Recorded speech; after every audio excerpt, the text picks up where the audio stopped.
Ambulance को अरबी में बोलते हैं असाफ, ठीक है। जो लोग इंडिया में रहते हैं, पाकिस्तान कहीं उनको पता नहीं है, तो एम्बुलेंस को अरबी में बोलते हैं असाफ, ठीक है, याद रखना सकते हैं। इसकी ऊंचाई मैं आपको आहिस्ता आहिस्ता आहिस्ता यहाँ से दिखाऊंगा। ये देखो, ये टावर ये हॉस्पिटल का पूरा बोर्ड लगा हुआ है, मुस्तशफा डॉक्टर सलेमान फ़की। खाने का इंतजाम आपको करना पड़ेगा, पानी पीने का इंतजाम आपको करना पड़ेगा, सफाई कपड़े धोने का सरफ का इंतजाम आपको करना पड़ेगा भाई। नेट का ये होता है। अस्सलाम वालेकुम रहमतुल्लाहि व बरकातहू। कैसे हैं दोस्तों, उम्मीद है कि आप बहुत अच्छे होंगे। और आज मैं घर से थोड़ा दूर आया हूँ, ज़्यादा दूर भी नहीं, मलिक फहद रोड पर आया हुआ हूँ। और मलिक फहद रोड जो रियाज में रहते हैं उनको पता है, बड़ा फेमस रोड है। यहाँ पर बड़ी बड़ी बिल्डिंगें, बड़ी बड़ी इमारत, टावर वगैरह से मशहूर है। और रियाज के अंदर सबसे बड़े टावर आपको अगर कहीं मिलेंगे तो सिर्फ मलिक फहद रोड पे ही मिल सकते हैं। मलिक फहद रोड एक ऐसा रोड है और एक ऐसा इलाका है जो सबसे बड़ा एरिया है रियाज का। और इतनी तेज़ हवा चल रही है आज दोपहर से, ज़ोहर के टाइम से, और बहुत तेज़ वाली हवा है, सही बहुत तेज़। फ़ोन में जब मैं वीडियो बना रहा हूँ, कैमरा हिला तो मतलब फ़ोन हाथ में से हिला। और बड़ी बिल्डिंग है, मैं आपको दिखा सकता हूँ कि मेरे पीछे बहुत बड़ी बिल्डिंग है। और ये रियाज की शायद सेकंड या थर्ड बिल्डिंग ऐसी है जो सबसे बड़ी और ऊंची है। मैं इसकी ऊंचाई आपको मैं दिखाने वाला हूँ। तो ये देख सकते हो, इसके सामने का ये नज़ारा है और ये होटल है। और यहाँ देख सकते होगे, ये ऊपर को इस तरह से देख सकते हो कितना मैं इसके करीब खड़ा हूँ अभी मैं। और ये देख सकते हैं इसकी ऊंचाई मैं आपको आहिस्ता आहिस्ता आहिस्ता यहाँ से दिखाऊंगा। ये देखो, ये टावर ये देखो कितना, मैंने मोबाइल बिल्कुल सीधा कर दिया है और इतनी ऊंची ये टावर है। देखो, फ़ोन को जो है मैंने बिल्कुल सीधा, ऐसे आप वीडियो बनाते हैं लेकिन बिल्कुल टेढ़ा कर दिया जब जाकर उसकी। और ये काफ़ी दूर से मैं अब ले रहा हूँ, तो ये देख सकते हो कितना ऊंचा है, बिल्कुल सीधी जगह, ज़मीन से बिल्कुल सीधी टावर है। और बहुत सारे टावर यहाँ पर बनने हैं। देखो, ये टावर बनना है। और एक टावर देखो मेरे सामने ये है। और मलिक फहद के जो मेन रोड है, और मलिक यानी कि तरीक अनस से आगे हूँ मलिक सलमान के रोड पे। तो मलिक सलमान का रोड जो है वहाँ पर बड़ी बड़ी बिल्डिंगें जो ख़त्म हो गई, क्योंकि ये रियाज जो मेन सिटी है उससे थोड़ा सा आगे है, तो इसलिए यहाँ पर कम है। लेकिन इस रोड पे, पूरे रोड पे यहाँ पर बहुत सारा अच्छे अच्छे टावर हैं। तो मैं ज़रा किसी काम से यहाँ पर आया था। ये हॉस्पिटल है और हॉस्पिटल का नाम मैं अभी बताता हूँ आपको। तो यहाँ पर मलिक फहद पे बहुत सारे यहाँ पर क्या कहते हैं टावर बनने हैं। और आने वाले 5 ईयर्स यानी 5 साल में शायद ये रियाज का नक्शा बदल देगा ये रोड। और आज भी सबसे खूबसूरत प्यारा रोड यही है।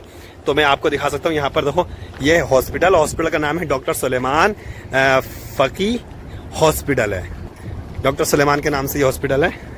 और गाड़ी हमारी यहाँ खड़ी है, मैं आया था इधर। और ये मस्जिद है, यहाँ पर जो है नमाज होती है मैयत की, तो यहाँ पर आए थे हम। और ये हॉस्पिटल, और हॉस्पिटल का नज़ारा मैं दिखाता हूँ, बिल्डिंग दिखाता हूँ अभी। तो ये है हॉस्पिटल जिसका नाम है डॉक्टर सलेमान फ़की हॉस्पिटल है।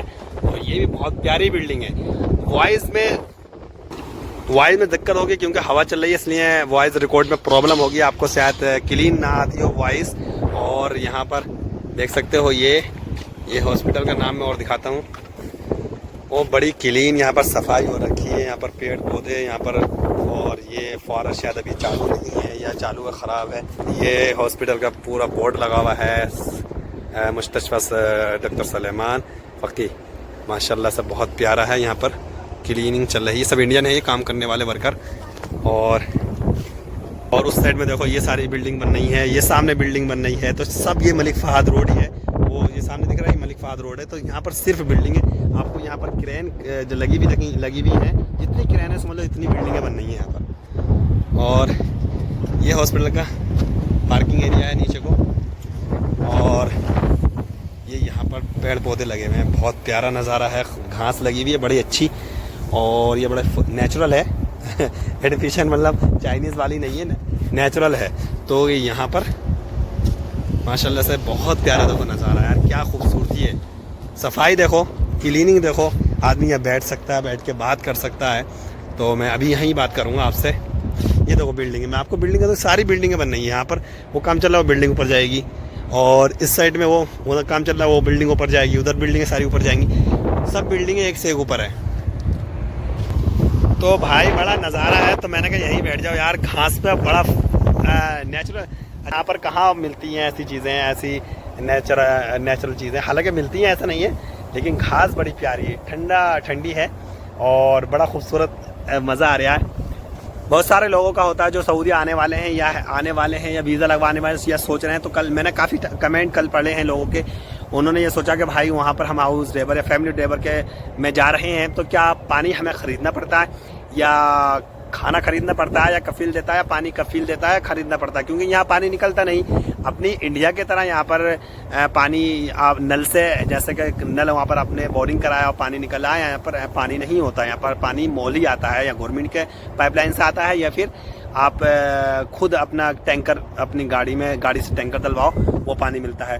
तो एक भाई का सवाल आया था क्या भाई हमें पानी क्या खरीदना पड़ेगा। तो हाँ भाई, मैं ये बताऊँगा आपको, ड्राइवर जो लोग होते हैं उनके रूम के अंदर क्या कहते हैं, पानी सब जगह होता है, लेकिन यहाँ पर जो पानी आपको देंगे वो सिर्फ इस्तेमाल करने वाले देंगे। हालांकि उससे खाना बना सकते हैं, बट इस्तेमाल करना है, नहाना धोना कपड़े धोना सारा कुछ कर सकते हैं उस पानी से। लेकिन खाना बनाने के लिए बहुत सारे खाना बनाते भी हैं, लेकिन हम तो नहीं बनाते। तो उसके लिए हमें जो मनहल कंपनी का बोतल आती है बड़ी 20 लीटर की 18 लीटर की, वो पानी हम खरीदते हैं सिर्फ खाना बनाने के लिए। और फिल्टर अगर लगा हुआ है रूम के अंदर तो कोई दिक्कत नहीं, जो पानी भला दिया यानी कि जो गवर्नमेंट की तरफ से पानी आता है वही पानी फिल्टर होकर आपको मिल जाएगा। क्योंकि यहाँ के पानी में खारापन है, नमक होता है, तो इसलिए ये पानी हम खाने के लिए इस्तेमाल नहीं करें। बहुत सारे करते भी हैं लोग चावल बना लिए, बॉयल कर लिए चावल, तो उससे हो जाता है। तो पानी जो है भाई आपको पीने के लिए तो खरीदना ही पड़ेगा। आपको पीने के लिए पानी आपको खरीदना ही पड़ेगा। खाना बनाने के लिए आप बना सकते हैं उससे, लेकिन पीने के लिए आप खरीदना ही पड़ेगा। कफील दे भी देते हैं, लेकिन 95% लोग नहीं देते। पीने का पानी आपको खरीदना ही पड़ेगा, ठीक है। बहुत सारे घर ऐसे हैं कि आपको पानी का कार्टून देते हैं, जैसे हमारे यहाँ पानी का कार्टून हमें मिलता है, अंदर से उतरते हैं कार्टून, तो हमारे पास भी उतर जाते हैं 2-3 कार्टून, जो भी हमें ज़रूरत पड़ती है। तो बहुत कम लोग ऐसे हैं जो पानी का कार्टून पीने वाला आपको देते हैं, लेकिन आपको ख़रीदना ही पड़ेगा। इसलिए आप जो आने वाले हैं ना, तो भाई अपना सैलरी और यहाँ का खर्चा जो है उसको जोड़ने के बाद ही यहाँ पर आओ। क्योंकि ऐसा नहीं है कि आप 1500 सैलरी पे आगा प्लस 300-350 रियाल यहाँ पर खर्च हो जाते हैं। हालांकि 1500-1600, लेकिन यहाँ आने के बाद बहुत सारी चीज़ें बदल जाती हैं। अल्लाह ऐसा इंतज़ाम करता है, क्योंकि जब पता 1500 सैलरी है तो हो सकता है अलग से कफील दे दिया करे, या मैडम दे देती हैं, या कोई दूसरा काम मिल गया, तो वो खाने पीने का थोड़ा बहुत ऊपर नीचे करके आदमी का निकल जाता है 200-300 में। तो 1200-1500-1400 या इतने बच जाते हैं आदमी को। तो भाई फिर भी अपना जो हिसाब बना के रखना, क्योंकि यहाँ मूड में आ गई तो दे दिया कफील या मैडम ने खाना पीना, और मूड में नहीं आई तो कोई ज़रूरत नहीं देंगे भाई। आप कह भी नहीं सकते, और लिखा हुआ भी नहीं होता। फ्रूट लिखा हुआ अगर एग्रीमेंट पेपर में लिखा है तो भी नहीं देते हैं। दे भी सकते हैं, लेकिन भाई क्या गारंटी नहीं दे सकते। लेकिन हाँ, आप आओ तो भाई अपना हिसाब लगा के आओ। और ऐसा नहीं है कि आप 20,000 की नौकरी छोड़ के इंडिया से यहाँ पर आ रहे हो 30,000 की नौकरी करने, तो वो अच्छा नहीं है आपके लिए। क्योंकि यहाँ 200-400 खर्च हो ही जाते हैं हर महीने। तो ड्राइवर लोगों को क्या क्या चीज़ें खरीदनी पड़ती हैं, मैं आपको वो भी बताऊं कि यहाँ पर आने के क्या क्या चीज़ आपको अपने पैसों से खरीदनी पड़ेगी। तो सबसे पहले आपको भाई खाने का, अगर ये लोग खाने का इंतज़ाम भी करते हैं, कहते हैं हम खाना देंगे, अगर तुम इंडिया से आ रहे हो कहेंगे खाना देंगे हम, एग्रीमेंट पेपर में अगर खाना लिखा हुआ भी है, तो बहुत कम ऐसे लोग होते हैं जो खाना का सामान आपको दे देते हैं, लेकिन वो अंदर से खाना देते हैं तो वो खाना हमको जमता भी नहीं है। तो खाने का इंतज़ाम आपको करना पड़ेगा, पानी पीने का इंतज़ाम आपको करना पड़ेगा, सफाई कपड़े धोने का सर्फ का इंतज़ाम आपको करना पड़ेगा। भाई नेट का ये होता है कि 90% या 100% घरों में वाईफाई होती है, तो वाईफाई पासवर्ड बन जाता है, तो वाईफाई का काम आपको चल जाएगा। घर से बाहर जाएंगे तो आपको नेट चाहिए, तो उस नेट का इंतज़ाम आपको करना पड़ेगा, और वो भी दे देते हैं। तो नेट का खर्चा आपको करना पड़ेगा, खाने पीने का खर्चा आपको करना पड़ेगा, और कपड़े धुलाई का खर्चा आपको करना पड़ेगा, और पानी खरीदना आपको पड़ेगा। ये इतनी चीज़ें जो हैं वो आपको अपने तरफ से करना पड़ेंगी। लेकिन ऐसा होता है अगर किस्मत सही है, या तो कफील अच्छा मिल गया, या कफील मैडम है, या फैमिली अच्छी है, तो वो लोग सारी चीज़ें देते रहते हैं। लेकिन गारंटी से कोई भी एजेंट ऑफिस वाला अगर ये बोले आपसे कि भाई खाना आपको वहाँ से मिलेगा, गारंटी से लिख के दे रहे, नहीं मिलता 90%। हम जानते हैं यार। अभी मेरा दोस्त आया है फ़हीम, आप जानते हैं उन लोगों को, उनकी कहानी में भी 1 महीना होने दो, फिर बताऊंगा कि उनके घर में कैसा हालात उनको गुजारने पड़े हैं। तो जितने भी मेरे भाई चाहने वाले जितने वीडियो देखते हैं, उनसे गुजारिश ये है कि अगर आप आएँ तो अपने जहन में ये रख के आएँ कि भाई आपको खर्चा खुद करना पड़ेगा। एक बात आपको मैं फिर बताऊं, आप जब यहाँ पर आए आपके पास अगर सऊदी रियाल हो तो ठीक है, अगर नहीं है ना तो भाई अपना खर्चा बचेगा तभी उनसे बोल देना मेरे पास पैसे नहीं है, खर्चा चाहिए मेरे को, सामान चाहिए खाने पीने का, सारा उनको तभी बोल देना। तभी बोलोगे तो वो लोग कर देते हैं। और आप 1 2 दिन 4 दिन के बाद बोलते हैं ना तो आदमी को सहारा मिल जाता है, फिर वो आसानी से करते नहीं, क्योंकि उनको पता है कि 2-4 दिन से निकाल नहीं हो सकता, उसके पास पैसे होंगे, तो वो लोग ये सोचते हैं।